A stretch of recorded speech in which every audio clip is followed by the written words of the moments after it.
So today we start part 3 of Tress of the Emerald Sea. And in chapter 13, what we're going to find out is about the cabin boy. Tress awoke the next day with a face full of hair. She felt stiff, like a wash rag that was long overdue for its turn in the laundry. She unfolded herself from the deck, trying to tie back her hair, and vaguely remembered being kicked during the night and told to move so that she wouldn't be underfoot. She'd done it, but she'd been kicked awake again for the same reason on 2 separate occasions. There didn't seem to appear to be any place on the deck where she wouldn't be underfoot. Her next thought wasn't for food. It wasn't for something to drink or other biological needs. It was for Charlie. Never had Tress felt so naive. She'd thought she could simply leave her home and rescue someone. Even though she'd never set foot on a ship before, she felt a fool. Worse, she felt pain for Charlie, who must be somewhere, frightened, trapped, and alone. His agony was her agony. It might seem that a person who can feel for others is doomed in life. Isn't one person's pain enough? Why must a person like Tress feel for 2 or more? Yet I've found that the people who are the happiest are the ones who learn best how to feel. It takes practice, effort.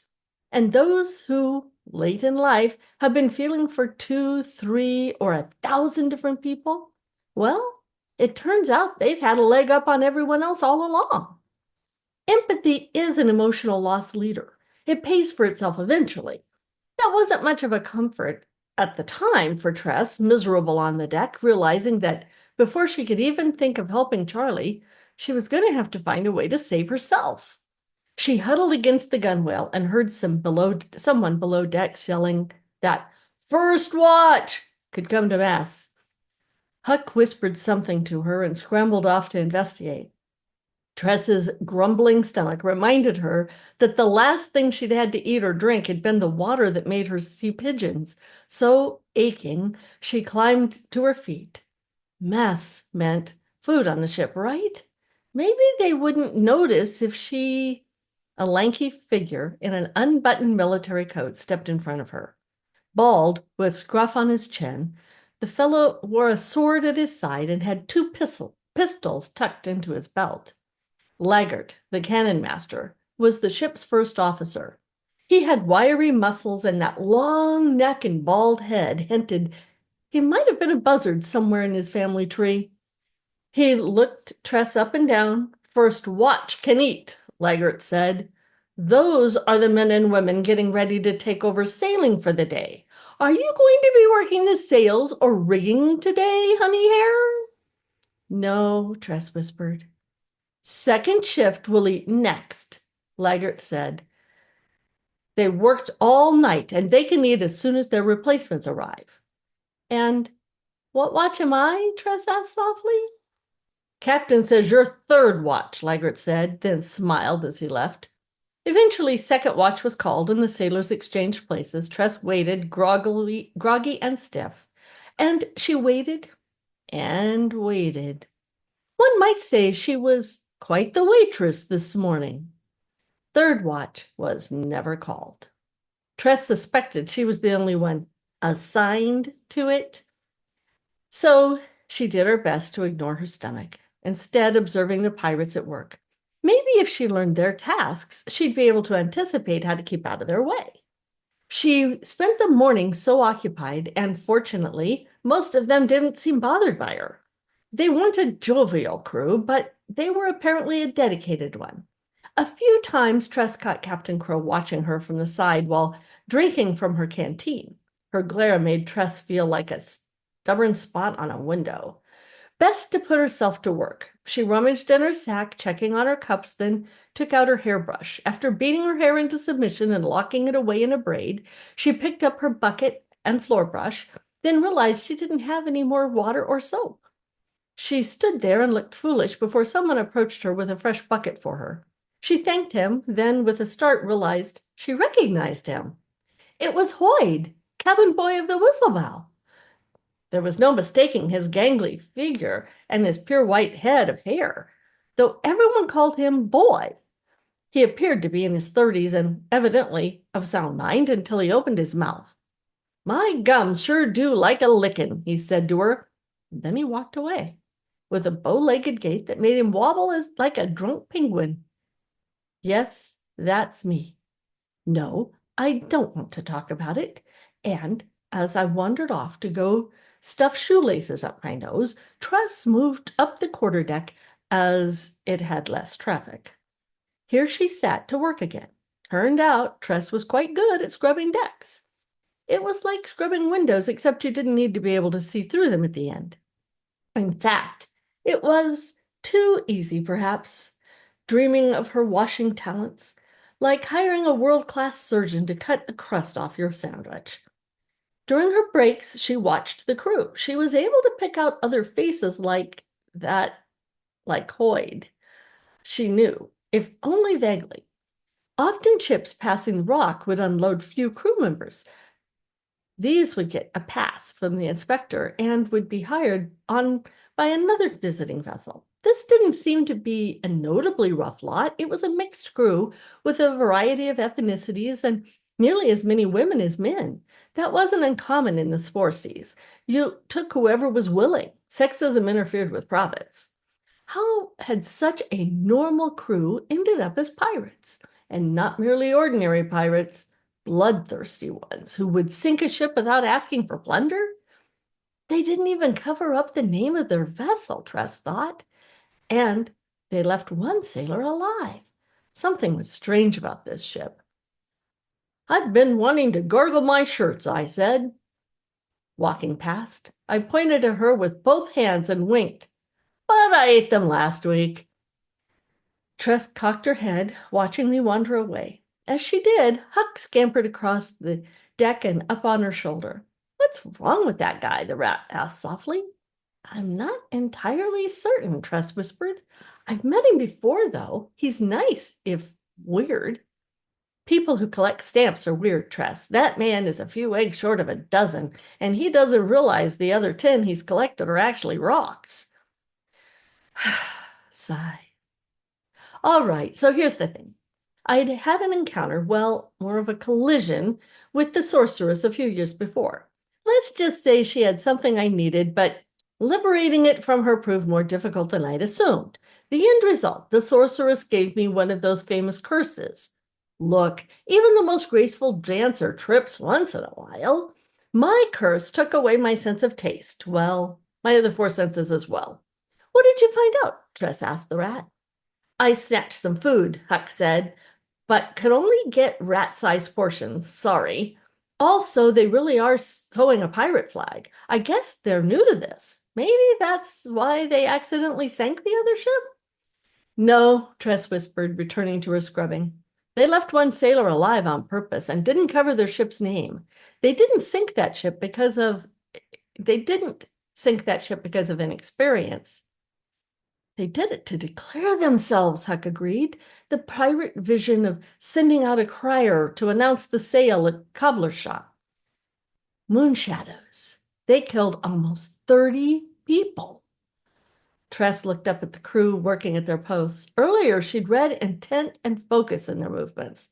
Now she saw something else, a kind of acute desire to lose themselves in work, perhaps to avoid having to think about what happened the day before.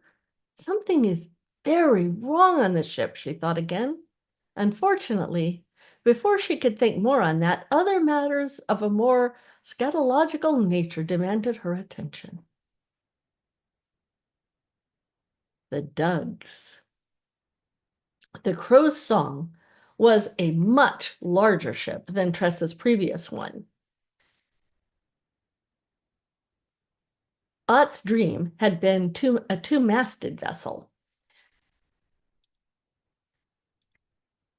similar to what you might call a brigantine. The Crow's Song was instead a full 4-masted vessel built for speed, but with a spacious cargo hold and multiple decks. It was the equivalent of what you'd call a small galleon, and it had a large crew for Tress's world consisting of 60 people. Now, I'm not going to ask you to remember all of them, mostly because I don't remember them all. Therefore, for ease of both narrative and our collective sanity, I am going to name only the more important members of the Crow's song. The rest, regardless of gender, all called Doug. You'd be surprised how common the name is across the worlds. Oh, some spell it D-U-G or D-U-H-G, but it's always around, regardless of local linguistics. Parents eventually start naming their kids Doug. I once spent 10 years on a planet where the only sapient life was a group of pancake-like beings that expressed themselves through flatulence. I kid you not. One was named Doug, though admittedly it had a very distinctive smell attached when the word was spoken. Doug is the naming equivalent to convergent evolution, and once it arrives, it stays. A linguistic great filter, a wake-up call. Once a society reaches peak, Doug, it's time for it to go sit in the corner and think about what it has done. Anyway, there was at least one woman actually named Doug on the Crow's song, but I can't remember which one she was, so for the purposes of this story, they're all Dougs. Tress approached one and asked hesitantly where the toilet was. The Doug pointed her toward the stairs down, explaining that the middle deck head was for low-ranking crew. With Huck on her shoulder, she began to explore. The ship had 4 levels. The Dougs called the top one, which was exposed to the sky, the upper deck. The middle deck contained places like the mess and the armory and small rooms for officers. The lower deck was a cramped place where most of the sailors made their bunks. Beneath it was the hold, a cavernous space for the copious loot the pirates would surely acquire once they figured out how to stop sinking it all to the bottom of the ocean. There were several toilet rooms with working plumbing, thank the moons. She peeked into an unoccupied one and saw a toilet, but no bath. How did the crew bathe? She desperately wished she could, as she kept finding dead spores in the folds of her clothing, and it made her skin writhe to think how much of it must have gotten on her. She did her business in the cramped chamber with only a tiny porthole in the wall for light. Huck politely waited outside without being prompted, proving quite gentlemanly for a rat. Feeling a little better, Tress slipped out and let him hop back onto her shoulder. What did they do with human waste out here in the ocean? Save it all up for composting on the islands? What about long voyages? Dumping it overboard seemed dangerous, not to mention gross. Danger gross? On her way back to the upper deck, she heard a voice coming from a room near the head. She lingered, peeking in to see a man behind a counter, a large man with dreadlocks who hauled her onto the deck. Now, when I say large, you might have imagined him as a heavy-set or perhaps beefy. He was both, yes, but neither word did justice to Fort, the ship's quartermaster. Fort wasn't large like, hey, eat a salad, or even large like, hey, do you play sports? He was large like, hey, how did you get through the door? It wasn't that he was fat, though he did carry a few extra pounds. More, he looked like a person built using a different scale from the rest of humanity. One could imagine that the shards, after creating him, had said, maybe we went a little far in places and decided to cut 10% off all other humans to conserve resources. Fort was holding up a ceramic cannonball that was small in his hands. His fingers on both hands were gnarled either from some old injury or congenital disease. The condition had to affect his dexterity. He was with a gangly woman in a vest and trousers, her hair cut very short. Anne, the ship's carpenter, had a nose like a dart and carried not one, or two, but 3 pistols strapped to various places on her person. Fort handed Anne the cannonball, and although it looked light in his grip, the way she hefted it indicated otherwise. Then he picked up what appeared to be a wooden sign with a black front, maybe 2 feet across and somewhat less tall. You examined each one in the armory? Anne asked. Fort glanced at the back of his wooden board and nodded. You didn't find any others that were defective? Anne asked. Fort tapped the back of the wooden sign, and words appeared on the front. Not a single one, the sign said. Each one I inspected has a proper fuse. Time to explode before it sinks a ship so it can be captured and looted. Anne thumped the ball onto the counter. Well, if none of the others are defective, we shouldn't have to worry about sinking someone else by accident. Ford again tapped something on the rear of the board using his index knuckle. As he did, the words changed. I don't like this, Anne. We were supposed to launch cannonballs that only incapacitated the ship, not sank it. I hate that we ended up killing those people, and I really don't like how the captain acted afterwards. It doesn't make sense. What are you saying? Anne asked. I'm saying I don't like this at all. It's not the kind of piracy we signed up for. I don't like it either, Anne said, but it's too late to change our minds. This is better than getting conscripted, at least. Is it, though? Is it really? I didn't want those people's deaths on my shoulders, Anne.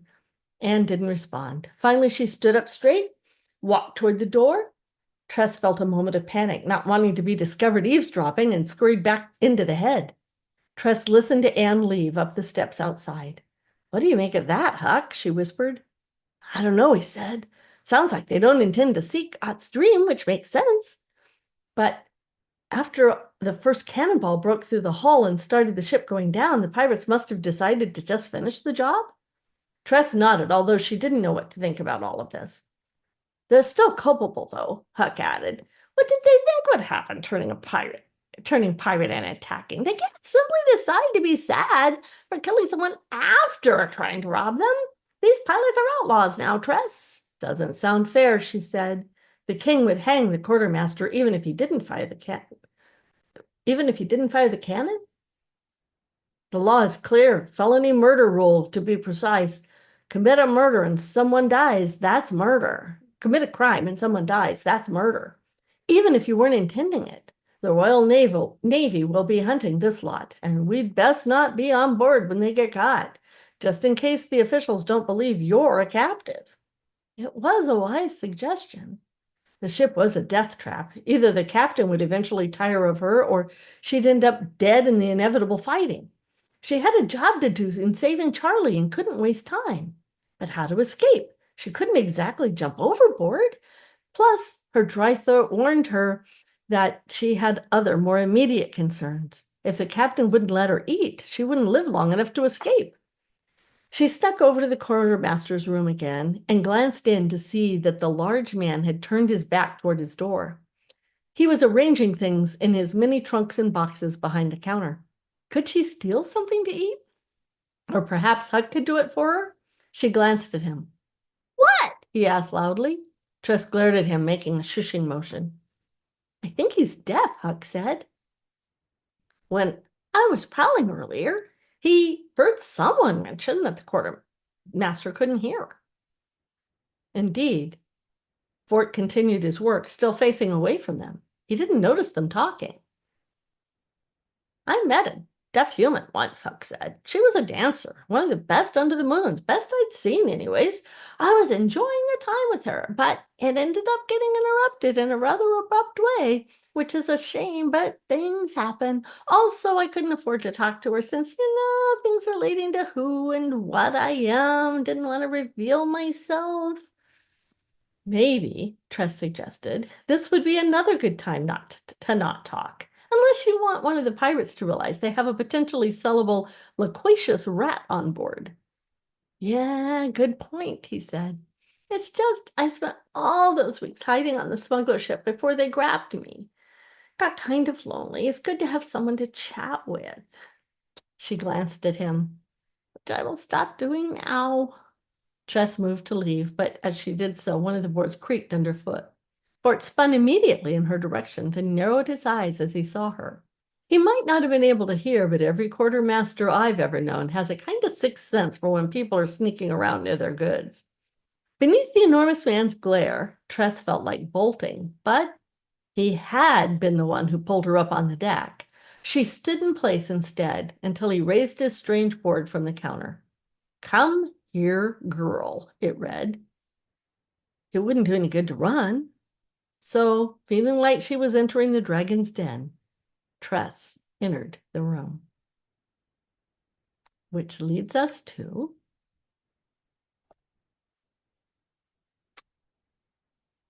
I gave you the wrong one. That was chapter 14.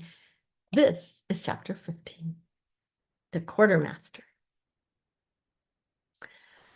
Fort looked her up and down, rubbing his chin with thick fingers.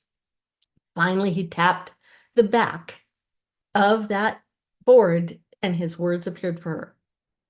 You have a name? Tress, sir. Are you truly a royal inspector? Tress swallowed. No, the coat doesn't belong to me. I stole it. You're a pirate now, Fort wrote. What you steal is what belongs to you. I'm not a pirate, she said. You are so long as you want to keep breathing, Fort wrote. Don't tell anyone you don't intend to join us. That sort of talk gets a person tossed overboard. Tress nodded. Thank you, sir. Don't call me sir. I left that title behind a long time ago. My name is Fort. Anyone feed you yet? In response, her stomach growled. She shook her head. Fort leaned below the counter and came up with a plate. The thin ceramic edges held between the first two fingers of his hand. Earlier, she thought he would lack dexterity due to his fingers, which looked like they'd each been broken in several places, then allowed to heal without splints. Yet he managed quite well. Some actions took more effort and his hands did tremble, but he was obviously capable, even if he had to do things differently from other people. After placing the plate before her, he pulled out a pot, scraped at the bottom, and slopped some crusty hash browns onto the plate. He followed that with some watery eggs. Leftovers from breakfast, Tress thought. The dregs the others didn't eat. She waited with difficulty before eating anything. He watched her, then dropped a fork onto the plate. She took this as permission to dig in. It was awful. The overcooked hash browns had the consistency of beetle shells, complementing the eggs, which were reminiscent of what might have been found inside those beetle shells. You didn't have to be a master cook to tell this food was awful, but someone like Tress, it was worth feeding her cold and crusty leftovers. The bits that hadn't gotten any spices on them was like locking a master pianist in a room by themselves, then piping in off-tune kazoo renditions of great masterpieces. Tress didn't complain. She needed to eat, and she wasn't going to reject the only thing she'd been offered. Despite it tasting less like food and more like what food turned into, she made her mind off to take her mind off the meal. Tress nodded to the board that Fort used for communicating. That's an odd device. He handed her a cup of water, a nice bronze one that lacked ornamentation but shone when it caught the light. The water at least tasted pure and clean. She drank it down eagerly. It is, isn't it? Fort wrote. Your words appear for me on the back as you speak. It can even differentiate voices and puts a mark before them to indicate someone new is talking. Wow, Tress said. Now, you might be wondering why Fort didn't read lips. I, like many hearing people, once assumed this was the magical solution for people navigating the hearing world. But in case you haven't heard, unintended, reading lips doesn't work like it does in the stories. It's a messy business full of guesswork and is extremely taxing even for experts. Fort used to rely on it anyway, enduring its low accuracy until he was able to find his way to this device. It had many functions, including some he didn't know yet. For example, the words would appear larger if he wrote fewer of them, taking up all the space on the board. But when he wrote longer messages, all the words shrank to fit more. It's wonderful, Fort said. I got it from a wizard a few years ago. A wizard? Tress said. From beyond the stars, Fort said. A very strange fellow. He used it to translate words in our language. I traded hard to get it. It seemed to surprise him when he realized how much it would help. It's hard for me to write the usual way for hearing people since I can't make some of the shapes. That wizard from the stars wasn't me, by the way. I've always wondered who traded the device to Fort. That Nathalian tech with awakened predictive connection circuits. Fort turned the board around and showed her the back where he could tap letters and bring down lists of common words. The board anticipated his needs, giving the likely options. It worked with supernatural speed, seeming to anticipate his very thoughts. I have to leave it out in the sun once a week or it stops working, Fort wrote. And its magic won't respond to anyone other than me, so don't think about stealing it. I wouldn't dare, Tress said with a start. I mean, you've been so kind to me. It isn't kindness, Fort wrote. It's a trade. For what? Haven't decided yet, Fort said. Go back to your food, girl. She did, unfortunately. As she tried valiantly to keep eating, another of the sailors walked in. This was the shorter woman who had stood up to the captain the day before. Her black hair was in tight curls. She strode in and slapped something on the counter, barely giving Trace a glance. How to describe Sally, the helmswoman? Well, she's the same ethnicity as Fort, and like him, was from the island of Lobu in the Sapphire Sea, where the zephyr spores release a burst of air when watered. She had delicate features, but wasn't the least bit fragile. All right, Fort, she said, I'll give you 3. She deposited 3 small earrings onto the table. I told you, Sally, Fort wrote, I have no use for earrings. They make my ears itch. 4 then, Sally said, placing another one on the corner. I won them off a dug at cards, but it's all I have. They're solid gold. You won't get a better deal than this anywhere. At the word deal, Fort perked up visibly. He inspected the earrings. Come on, Fort, Sally said. I need to get back to duty. Fort rubbed his chin and then scratched his dreadlock head and then took something from below the counter and set it out for her, a pocket watch. Finally, Sally said, slipping it off the counter and hurrying out. Fort inspected the earrings one at a time, smiling. It was true he had no use for the earrings, but it was a good deal, and all good deals to Fort were their own reward. Tress managed to choke down the last of the food. She felt she deserved a medal for that. Fort merely gave her another cup of water and shooed her away, but not before he wrote, Come back after everyone else has had supper. Maybe I'll have something for you to eat. Tress nodded in thanks. On her way out, she passed me, skipping a little, as I went in to settle on a stool before Fort's counter. The quartermaster brought out some more of the food and gave it to me. My favorite, I said. Don't try to eat the plate this time, please, Fort wrote. I dug into the food, humming to myself at the flavor. What? Yes, I could taste it. Why wouldn't I be able? Oh, the 5 senses. Yes, I said I lost my sense of taste to the sorceress curse. You thought I meant that sense of taste. Oh, you innocent fool. She took my other senses of taste, the important one. With it went my sense of humor, my sense of decorum, my sense of purpose, and my sense of self. The last one stung the most, since it appears my sense of self is tied directly to my wit. I mean, it's in the name.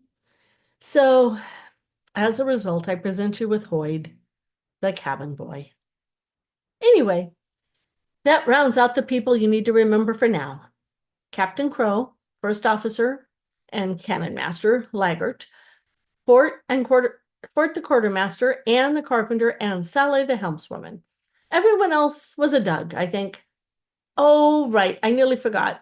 Ulam, but seeing as he was dead, he barely counted. And now, the corpse. Is that not showing over here?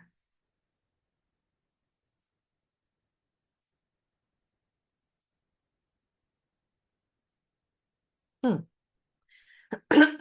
A corpse. With her stomach full of food, Tress was able to return to the top deck and resume her scrubbing with renewed vigor. She didn't know how long it had been since someone had properly washed this deck, but it was coated with layers of dead spores that had turned black with grime. It took real work to get into the actual wood, and so her progress was slow. Wow, Huck said from her shoulder, comparing the dark, grimy wood ahead to the vibrant brown planks she'd cleaned, silver lines sparkling between many of them. That really makes a difference. Spore scum sticks to basically anything, she said, scrubbing hard. I've never found a better remedy than soap and effort. This wood is going to need some pitch when I'm done, though. Tress knew quite a lot about sailors for someone who knew next to nothing about sailing. She had listened to many a man or woman complain about the life, which to her, hear them talk, was an existence full of drudgery.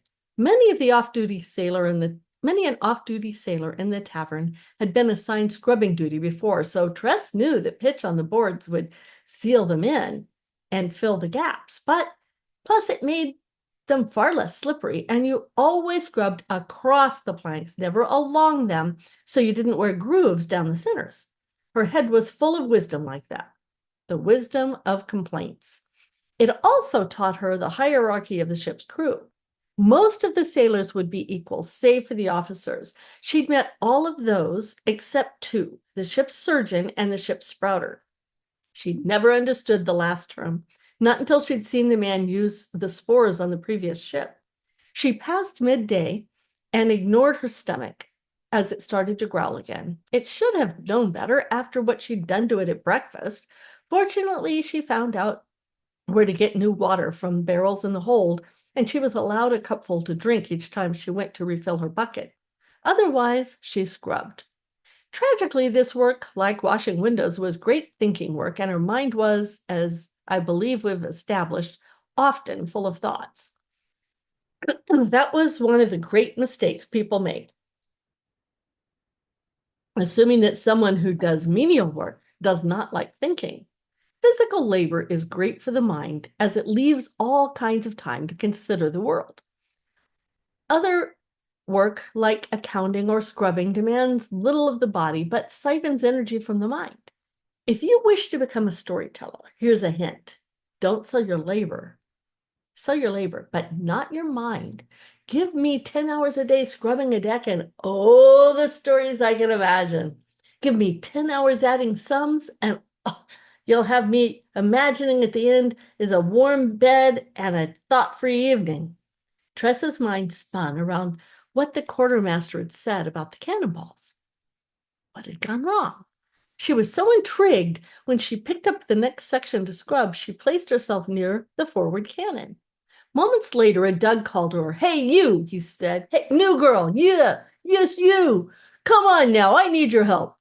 Concerned, but too polite to object, Tress stowed her bucket and brush and dusted off her knees, then followed after the Doug as he led her down in the hold.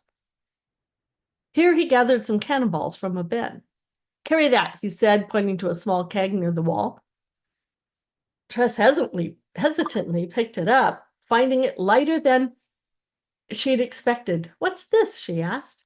Zephyr spores, the man said, from the Sapphire Sea. She nearly dropped the keg in shock. Spores? An entire keg of them? She could see why he demanded her help. Indeed, he eagerly chose to carry the much heavier cannonballs, leaving her the task of lugging the spores.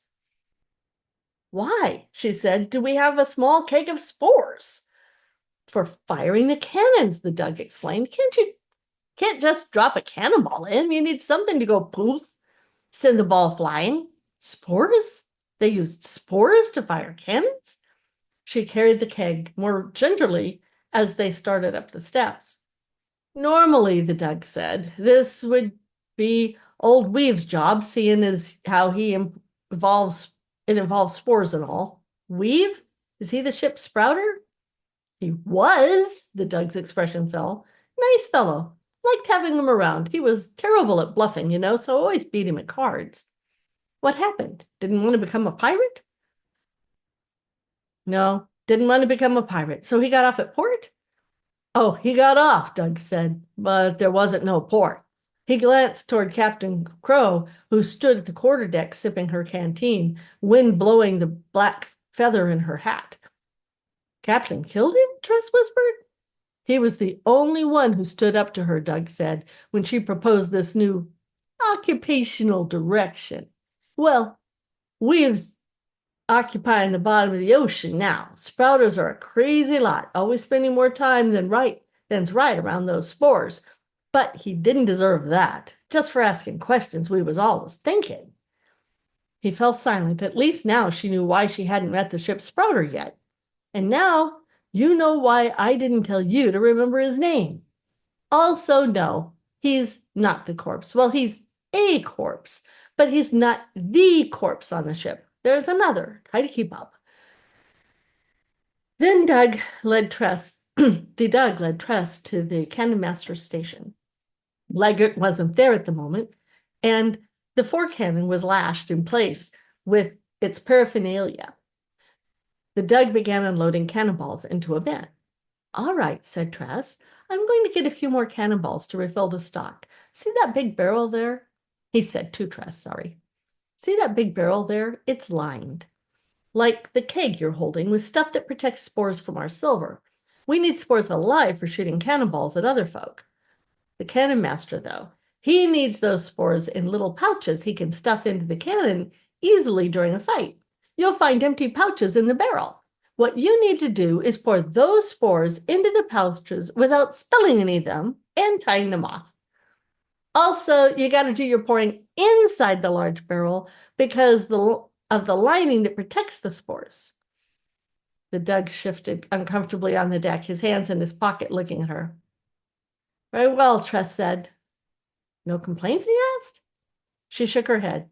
She'd rather not do the work, as she was terrified of spores, but she also couldn't let that fear inconvenience the others. After all, she was newest to the ship, and it made sense that she would do the dangerous work no one else wanted. Tress moved over to the barrel, took off the lid.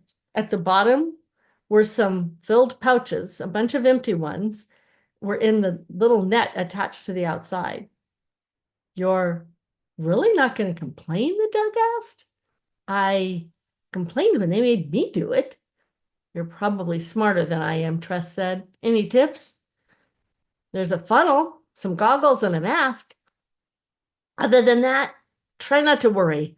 This ain't the most dangerous type of spore. You should be fine. Many perils could fit between the sounds and should be. But Tress was alive because the crew had resisted tossing her overboard when the captain had demanded it, so it seemed best to stay in their good graces. So Tress simply nodded and got to work.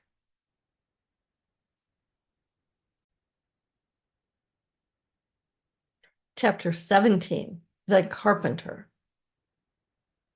The blue spores fascinated Tress. They were the first spores from another moon, another sea, that she'd seen, at least up close. They were beautiful, almost crystalline. The fact that they could likely kill her with ease only made them more captivating. Like an expertly forged sword crafted with love, dedication, and sweat by a smith so that someday you could do the most ugly things possible with them in the most beautiful of ways. She sent Huck away with a quiet word to not put him in danger. Then she whispered a prayer to the moons and thought of Charlie. Getting the crew to trust her was the best way to further her goal of reaching him. Doing the work they didn't want to do themselves was bound to lead her to opportunities. But washing windows had led her to opportunities, the most important one being she met Charlie in the first place. All that in mind, and with a mask over her mouth and goggles over her eyes, she felt only slightly terrified as she lowered the small keg onto the larger barrel. There were hooks on the side to which she could affix it, and a spigot at the bottom of the keg, like for pouring beer. Let the spores drain out at a careful rate. Her hand still shook as she held the funnel and filled up the first pouch with the radiant blue spores.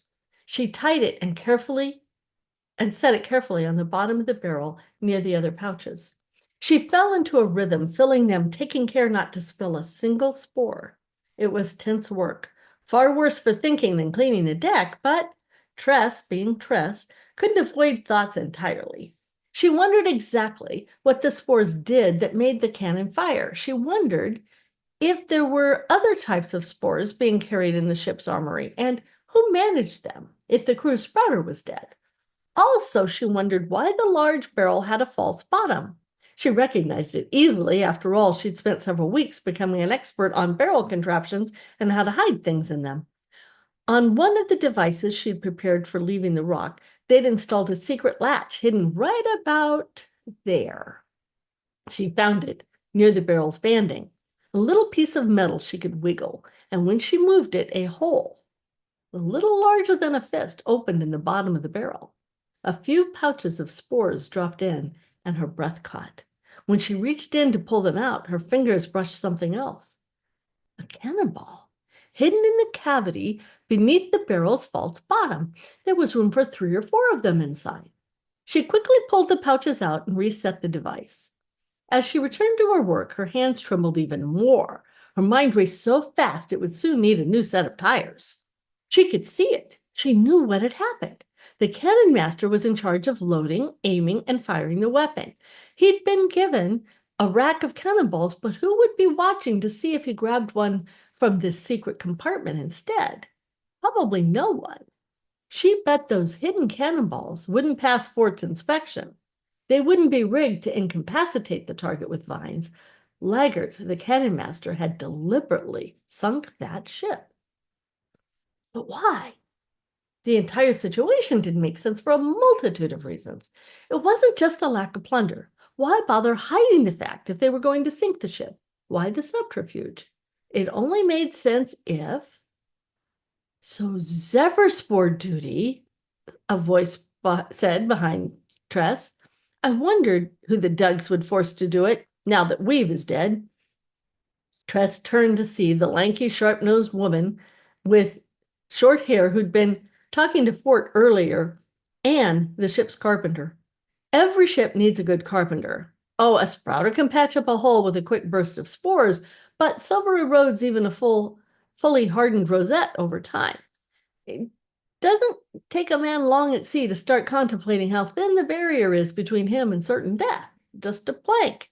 If you ever want to have a good face-to-face with your mortality, you'll find the opportunity on the deck of a ship at night, staring at the endless darkness beyond you. When you realize the darkness beneath is somehow even more heavy, more vast, more terrifying, then that's when you realize you have a good carpenter on board, and it's worth paying them double share of wages.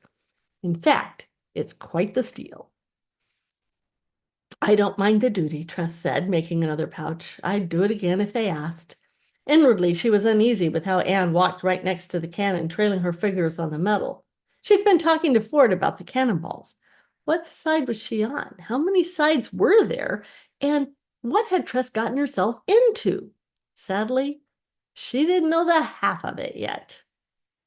Don't say things like that, Tress, Anne said. Sailors don't volunteer for duty. It's downright untraditional. How do you know my name? Tress said. Things get around on a ship, Anne replied. I'm Anne, ship's carpenter, assistant cannon master. Assistant to Laggert? Tress licked her lips, nervous, then stopped. Licking anything was not a good idea when handling spores. She made another pouch. Had Anne seen her find the hidden chamber? What do you think? Anne said, settling on a box nearby, a hand on one of her pistols as if taking comfort in it. You're a pirate now, Tress. An unexpected sideways turn in life. Better than an unexpected turn downward, Tress said. Aye, Anne said, that it is. Tress wanted to ask more questions, but it felt like too much of an imposition. These people had spared her. Who was she to be making demands of them? So instead she said, you all seem to be adjusting well to being pirates. Adjusting well? What kind of talk is that? Anne leaned forward. You don't know why. You want to know why, don't you? How we ended up this way? Yes, Miss Anne, I do. Why not ask? I didn't want to be impolite. Impolite to pirates? Tress blushed. I don't mind talking about it, Anne said, staring out over the sea. Before them, the ship's prow cut a path threw the spores. The captain spun it well. We could either end up fighting in the king's coming war, or we could strike out on our own, throwing away all the laws about writs and tariffs. Plus, the captain said we'd be doing a noble and important duty. Important? Tress asked. A vital part of the economy. Ah, I see. Do you? Actually, no, Tress admitted. Then why not say so, girl? Anne said, shaking her head. Anyway, our job's important. You know how rich folk are. They make all of this money off people sailing around, selling and buying for them. Plus, what are they going to do with the money? Lock it away?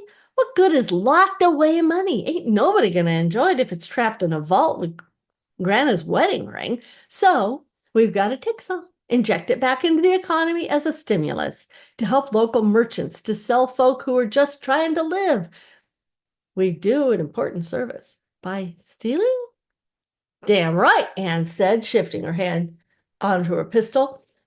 But at least that's what it was supposed to be like. We weren't supposed to be dead runners. I guess we all knew the risk. Didn't expect to fail so hard on our first act of piracy, though.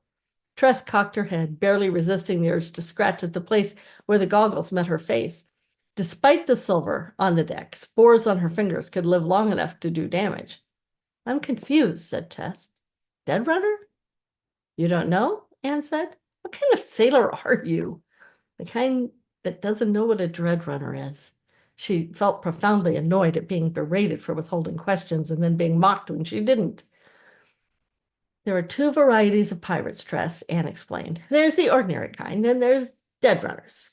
Regular pirates rob but don't kill unless they're fired upon. You sail well enough to catch the ship you're chasing, they surrender their ransom, then they sail away with their lives while you sail away richer. That's how it's supposed to work. It becomes a contest, see? A race with a little extortion to keep it interesting. The king's marshals, they keep records so long as you let folks go and you don't murder crews. Well, if you get caught, they lock you up, but they don't hang you. That sounds remarkably civilized, Tress said. Anne shrugged. Civilization exists because everyone wants to keep their innards inner innards. You don't punch a fellow when you first meet him because you don't want to get punched each time you meet someone. The king knows this, so as long as he gives pirates a reason not to go all the way, they hedge. Besides, who wouldn't rather have a chase than a battle? The poor sods on merchant ships don't want to lose their lives over the master's money. The masters don't want their ships being scuttled or stolen. And you don't last long as a pirate if you gotta wipe the deck with your blood every haul. Except, if you kill someone by accident. Or an entire ship's worth of people, Tress said. Anne nodded. Then you become a dead runner. No mercy for you if caught. Even other pirates will hate you. Nobody will take crew from a dead runner ship. You're left to make your way, lonely as the single bean in a poor man's soup. By the moons, it made sense, Tress revised her opinion of Anne. That forlorn expression, that regret, it meant whatever conspiracy there had been to sink the smuggler ship, Anne hadn't been part of it. Legard had been, though, and likely the captain. They'd wanted to become dead runners, hence the hidden cannonballs, the sinking of the yacht's dream. But why else would the captain leave one of the sailors alive to spread the word? Tress was so absorbed by these thoughts that she forgot herself and absently scratched at the itch by her goggles. She froze as she was doing it. Moon shadows! Well, at least that's when Tress's face exploded. And now we end the first part of this section. Can't wait to see what happens next. How about you?